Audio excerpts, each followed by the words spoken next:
नाजरीन, welcome back. हम बात कर रहे थे पाकिस्तान की इकोनॉमी के हवाले से जो इस वक्त मुस्बत जो है वो सिमत में जाती हुई नजर आ रही है। आज स्टॉक मार्केट का एक तारीखी दिन रहा। आज 100 इंडेक्स में 1 लाख पॉइंट्स अबूर कर लिए गए, जिसपे जो पाकिस्तान की जो है वो इकोनॉमी वो बेहतर अंदाज से मुस्बत तरीके से जो है वो जाती हुई इस वक्त नजर आ रही है। हमें इसी टॉपिक पे ज्वाइन किया है फारूक अहमद खग्गा साहब ने, जो कि चेयरमैन है पाकिस्तान लेदर गारमेंट्स के। उनको वेलकम करते हैं। फारूक साहब, बताइएगा, स्टेबिलिटी पाकिस्तान में जो है वो इस वक्त आती हुई नजर आ रही है। क्या समझते हैं कि मजीद बेहतरी आ रही है, या इस वक्त ये जो मसनूई तरीके से जो इकोनॉमी को स्टेबिलिटी जो है वो दी गई है, क्या ये वजह है या वाकई बेहतरी आ रही है? सर, अस्सलाम वालेकुम शाहरुख भाई। देखें, मुल्क में इस वक्त इसमें नो डाउट के बेहतरी आ रही है, लेकिन रीजन इज दैट कि जब तक मुल्क में स्टेबिलिटी नहीं होगी, हम मुल्क को किसी एक डगर पे नहीं चलाएंगे, हमारे जो इदारे हैं वो मुल्क को स्टेबल नहीं रखेंगे, तो देन तो ये मसनूई होगी। अगर ये स्टेबल रहा और जिस तरह हुकूमत बड़े अच्छे इकदाम उठा रही है, और आपको नजर आ रहा है कि हमारी स्टॉक एक्सचेंज भी माशाल्लाह, इवन के आपको पता है ये 125 हालात बहुत खराब थे, लेकिन उसके बावजूद एक दिन के लिए क्रैश हुई, अगेन दोबारा स्टॉक मार्केट ने बूम किया। तो इसका मतलब यही होता है कि मुल्क में स्टेबिलिटी, मुल्क में अच्छी मईशत चल रही है, इसीलिए लोग अपनी इन्वेस्टमेंट कर रहे हैं। तो मेरा तो ख्याल यही है कि अगर हमारा मुल्क थोड़ा सा सही चले, हुकूमत को चलने दे और हुकूमत को टाइम दे, तो देन तो बहुत अच्छा हो जाएगा। अगर इसी तरह रहा तो फिर कुछ नहीं कहा जा सकता। अच्छा फारूक साहब, ये बताइएगा कि इस वक्त बिजनेस की जो सूरत हाल है, आए रोज जो है वो एहतजाज, सियासी जो है वो अदम इस्तेकाम जो है वो नजर आ रहा है मुल्क में। अभी 2 दिन की कबल की अगर हम बात करें तो पूरा इस्लामाबाद बंद था, पंजाब पूरा जो है वो बंद था। मईशत जो है वो काफी कोलैप्स की, काफी बिजनेसेस जो है वो बंद थे। पेट्रोलियम जो है वो क्योंकि हाईवेज बंद थे, तो पेट्रोलियम मसनूआत में भी जो है वो शहर में आने में मुश्किलात का सामना था। तो किस तरीके से ये जो है वो हल होगा? बिजनेस तो जो है वो नुकसान की तरफ जाते हुए नजर आ रहे हैं ज्यादा। शारक भाई, आप यकीन कर ले कि मैं अभी इस वक्त लाहौर में हूँ, और पिछले तकरीबन मैं कोई 21 को आया था, और 23 को पूरा लाहौर बंद हो गया था। हम कहीं नहीं जा रहे थे, मुझे वापस कराची जाना था, मैं नहीं निकल सका, लाहौर से कोई निकल ही नहीं पा रहा था। तो देखिए, जहां मुल्क इस तरह के हालात होंगे, बिजनेस तो ऑटोमेटिकली खराब होगा। बिजनेस कैसे चलेगा? वर्कर्स अपने फैक्ट्री में काम पे नहीं जा सकेंगे, हम फैक्ट्री ओपन नहीं कर पाएंगे, ऑर्डर्स फुलफिल नहीं कर पाएंगे, और अगर ऑर्डर फुलफिल नहीं कर पाएंगे, टाइम पे नहीं देंगे, तो देन तो आपको पता मुल्क का तो फिर हालत खराब होनी है। तो इसके लिए जरूरी है कि हुकूमत डेफिनेटली अच्छे इकदाम करे और बिजनेसमैन को फैसिलिटेट करे और हमें चलने दे, और मुल्क में अमन व अमान लाए। अच्छा अमन व फारूक अमान साहब होगा, जी। नो डाउट कि ये मुल्क तरक्की करेगा। अच्छा फारूक साहब, एक वजह पाकिस्तान की बेहतरी और तरक्की की ये भी है कि स्मगलिंग के खिलाफ काफी जो है वो कार्रवाई की गई है। और जो इस वक्त स्मगलिंग का जो नुकसान पाकिस्तान को भुगतना पड़ रहा था, एक तरीके से मैं कहूंगा, और जो टैक्स लोग बचा रहे थे उसमें जो है वो वाज़े डिफरेंस आया है। इसकी वजह भी यही है कि इकोनॉमी जो है वो बेहतरी की तरफ जा रही है। बिल्कुल, इसमें शरफ भाई बिल्कुल आप सही कह रहे हैं कि हम जब 1 साल पहले हमारी एक मीटिंग हुई थी, तो ये नए चीफ ने बिल्कुल आके यही कहा था कि इंशाल्लाह ये स्मगलिंग और ये वो सब रुकेगी।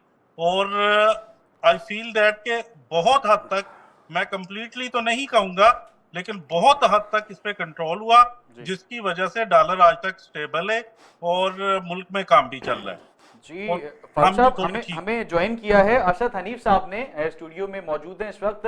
पीपल्स पार्टी से उनका ताल्लुक है, उनको वेलकम करते हैं। अरशद साहब, बहुत शुक्रिया, आपने अपना टाइम दिया। क्या कहेंगे इस वक्त इकोनॉमी के हवाले से हम डिस्कस कर रहे हैं, पाकिस्तानी है उसमें किस तरीके से जो है वो बिजनेसमैन बेसिकली उनका एक अहम किरदार है, किस तरीके से बेहतरी आ सकती है, और पार्टी पॉलिसीज इस वक्त क्या हैं? बिस्मिल्लाहिर्रहमानिर्रहीम, अस्सलाम वालेकुम। शाहरुख भाई, ऐसा है कि जब तक हमारे यहाँ पॉलिटिकली मामला ठीक नहीं हो जाते, जो कि लोगों को ऐसा बीच में फील हुआ कि पॉलिटिकली हालात ठीक होने लगे, चीज़ें सही स्टेबल होना शुरू करी, पाकिस्तान ने तरक्की करना शुरू करी, लोगों ने तरक्की करना शुरू करी, लोगों के अंदर एक स्टेबिलिटी आना शुरू हो गई। और आते के साथ ही जो है कुछ दिनों के बाद एक इन्होंने धरने की कॉल दे दी। इससे पहले भी लोगों को एक तरीके बेवकूफ़ बना के लोगों के बच्चों को रोडों पे ले आए और लोगों को ला के जो है इंतशार फैलाने की कोशिश की गई और पूरे पाकिस्तान को जैम करने की, पूरे पाकिस्तान के हालात ख़राब करने की कोशिश की गई। जब इस तरह के हालात होंगे तो कभी भी मुल्क तरक्की नहीं करेगा। और वो लोग, वो टोला जो है वो चाहता ही यही है कि किसी तरीके से हालात इस तरह के पैदा हों कि लोग परेशान हों। आप मुझे एक बात बताएं, जब इनकी हुकूमत थी, इनकी हुकूमत में आपको क्या मिला? 3.5 साल इन्होंने हुकूमत की, सिवाय आपको रुसवाई के, सिवाय आपको परेशानी के, सिवाय आपको तकलीफ के। इंडस्ट्री लगाने की बात करते थे, इंडस्ट्री का बेड़ा गर्क कर दिया। तालीम की बात करते थे, तालीम का बेड़ा गर्क कर दिया। कोई एक चीज़ पीटीआई के दौरे हुकूमत के अंदर अगर ठीक हुई तो आप मुझे बताओ। यहाँ से जो लोग बाहर रहते हैं उनको ये बेवकूफ़ बनाते हैं, यहाँ की शक्लें दिखाते हैं, यहाँ की चीज़ें ऐसी दिखाते हैं। सोशल मीडिया पे 2 दिन से देखें क्या चल रहा है कि भाई एक कहता है 10 लोग मार दिए, एक कहता है 300 लोग मार दिए, एक कहता है 500 लोग मार दिए। आप मुझे एक बात बताएं, ना सच्चाई पे पाकिस्तान के हालात अल्हम्दुलिल्लाह ठीक हो रहे हैं। बिजनेस कम्युनिटी अपने काम पे फोकस करे, अपने बिजनेस पे फोकस करे। पाकिस्तान का जो नौजवान है वो अपने मुल्क पे फोकस करे, अपने मुल्क के कामों पे फोकस करे। इंशाल्लाह ताला बहुत जल्दी, आज आप देखो स्टॉक मार्केट 1 लाख से भी 1 लाख का इंडेक्स क्रॉस करती गई, 100 इंडेक्स। आप मुझे एक बात बताओ कि ये इतना बड़ा चेंज आना, इनके दौर में क्या था? 40-50 हज़ार से कभी मार्केट ऊपर नहीं गई। जो लोग इन्वेस्टर था वो तो तबाह होकर भाग रहा था। आज जब मुल्क के हालात बदल रहे तो वो घबरा रहे अच्छा सर, और घबरा के ऐसे ऐसे काम अगर कर रहे हैं। जो है ना वो असद साहब, अगर मैं बात करूं, वजीर आजम साहब ने भी कहा है कि हुकूमत का काम है कि जो है वो बिजनेस ना करे, निजकारी के मामलात पे जो है ना वो फोकस करे। तमाम प्राइवेटाइजेशन का सिलसिला भी जो है वो जारी है। एक हमने देखा कि के इलेक्ट्रिक जो है इस वक्त प्राइवेटाइज है, उसके ऊपर उसने जो है वो पाकिस्तान के ऊपर काफ़ी जो है वो आवाम के ऊपर काफ़ी बर्डन डाल दिया है। क्या ये तरीक़ेकार सही है कि अगर हम हर चीज़ प्राइवेटाइज कर देंगे उसका हल जो है वो हम इस तरीके से के इलेक्ट्रिक की तरह भुगतेंगे? देखिए, मैं आपको एक बात बताऊं, ऐसा नहीं है कि हर चीज़ का हल इस तरह। ये तो इन्होंने खुली बदमाशी, के इलेक्ट्रिक वालों ने खुली बदमाशी लगाई हुई है। आप मुझे एक बात बताएं, इस वक्त मैं आ रहा हूँ, अपने ऑफिस में बैठा था, वहाँ काफ़ी सारे लोग आए हुए थे अपने बिल लेके कि देखो हम वी आर स्टार कस्टमर्स, हम स्टार कस्टमर हैं, हम हमेशा अपना बिल भरते हैं, वक्त पे करते हैं, उसके बावजूद 12 घंटे, 13 घंटे, 10 घंटे, 8 घंटे की लोड शेडिंग हो रही है। अरे यार, खुदा का खौफ करो, तुम आवाम को कहाँ लेके जा रहे हो? तुम आवाम को मारना चाहते हो? तुम क्या चाहते हो कि आवाम मुंतशिर हो जाए? तो ये भी एक ये टोला भी जो है इंस्टेबिलिटी हमारे यहाँ पैदा कर रहा है। अगर जो आदमी बिल नहीं भरता है तो भाई आपकी तुम्हारी रिस्पॉन्सिबिलिटी है कि तुम उनका लाके बिल भरवाओ, तुम उनसे जाके बिल लो। अगर उन्होंने बिल नहीं भरा तो तुम उनका कनेक्शन काटो। मगर जिस आदमी ने बिल भरा हुआ तुम उसका कनेक्शन क्यों काटते हो? कि नहीं जी, क्या रिकवरी मेरी जिम्मेदारी है या आपकी जिम्मेदारी है या उन लोगों की जिम्मेदारी है जो आपसे सर्विस चार्जेस लेते हैं? तो भाई सर्विस चार्जेस हटाओ, सारे टैक्सेस हटाओ तुम बिल के अंदर से। ये क्या बदमाशी तुमने मचा यही वजह है कि इस वक्त अगर स्टेबिलिटी आ रही है, आज भी अगर 100 इंडेक्स जो है वो 1 लाख अबूर कर गया तो इससे आम आवाम की जो है वो शहद पे या उनकी रोजमर्रा जिंदगी पे तो कोई ऐसा खास असर नहीं पड़ा। इस तरीके से अगर टैक्सेस का जो है वो बर्डन पाकिस्तानी आवाम पे पड़ता रहेगा तो किस तरीके से स्टेबिलिटी आएगी? आम आवाम के लिए तो कोई स्टेबिलिटी नहीं आएगी। देखिए, मैं आपको एक बात बताऊँ, आम आवाम के लिए तब स्टेबिलिटी आएगी जब तमाम लोग फोकस करेंगे। इन्होंने तो आम आवाम को ही बिखार दी है। आम आवाम को गरीबों के बच्चे लेकर के इस्लामाबाद की सड़कों पे घूम रहे थे। स्टेबिलिटी कहाँ से खाक आएगी?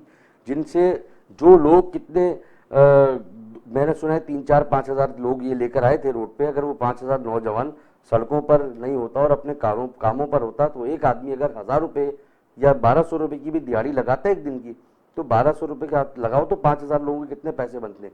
इन्होंने अगर उनको 5 दिन रोडों पर खुआर कर दिया तो आप कितना बड़ा नुकसान हुआ भाई।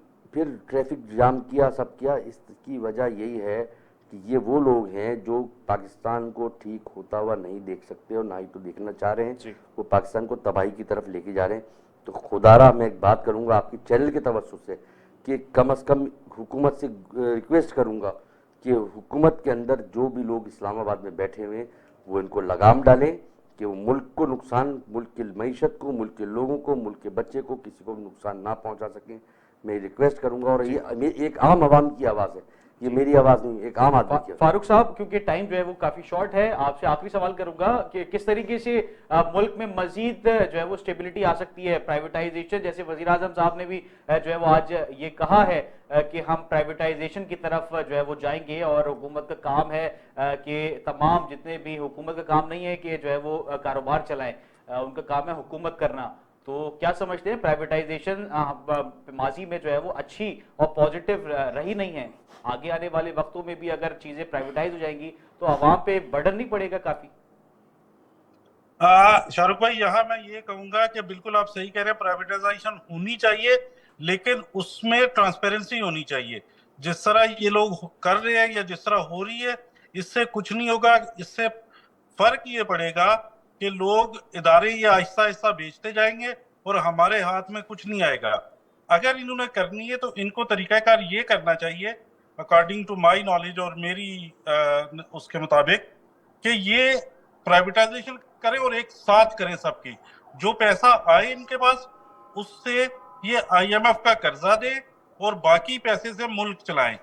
अगर ये इस तरह थोड़ा थोड़ा करके करेंगे तो उससे ये होगा कि ये खा जाएंगे, फिर मुल्क दिवालिया, फिर उसके बाद कोई नई रेलवे को प्राइवेटाइज कर लेंगे, वो खा जाएंगे। तो इस तरह, जैसे आपको पता है कि इस्लामाबाद एयरपोर्ट पहले इन्होंने दे दिया, अब ये PIA कर रहे हैं, तो इस तरह होगा नहीं। मेरे ख्याल में प्राइवेटाइजेशन होनी चाहिए, नो डाउट के ये काम मुल्क के, ऐसा नहीं है हुकूमतें अगर मुखलिस हों तो इदारे चलते हैं। फारूक साहब, बहुत बहुत शुक्रिया, क्योंकि टाइम जो है वो शॉर्ट है। हम बात कर रहे थे पाकिस्तानी इकोनॉमी के हवाले से, जिसके ऊपर आज जो है वो हमने पूरा प्रोग्राम किया, और आज 100 इंडेक्स 1 लाख पॉइंट्स जो है वो अबूर कर गया। पाकिस्तान के लिए एक तारीखी दिन, 1 लाख पॉइंट्स जो है वो अबूर कर गया। पाकिस्तान के लिए एक तारीखी इस्तेकाम है, वो अगर आता है तो मुल्क की जो इकोनॉमी और माशी सूरत हाल है वो मजीद मुस्तहकम हो सकती है। मगर इस वक्त अगर हम बात करें तो सियासी इस्तेकाम, अदम इस्तेकाम जो है वो नजर आ रहा है, जिसकी वजह से ना कोई जो है वो फॉरेनर्स बिजनेस जो है वो इन्वेस्ट करने के लिए पाकिस्तान में तैयार है। मगर चीजें हम उम्मीद रखते हैं कि जो है वो पाकिस्तान की मईशत भी बेहतर होगी, पाकिस्तान खुद अपने पांव पे खड़ा होगा, हम उम्मीद रखते हैं, और इंशाअल्लाह ताला ऐसा होगा भी जरूर। अपने मेजबान शाहरुख शाह को टीम के हमरा इजाजत दीजिए। अल्लाह हाफिज, कल आपसे फिर मुलाकात होगी, तब तक के लिए अल्लाह हाफिज। पाकिस्तान जिंदाबाद।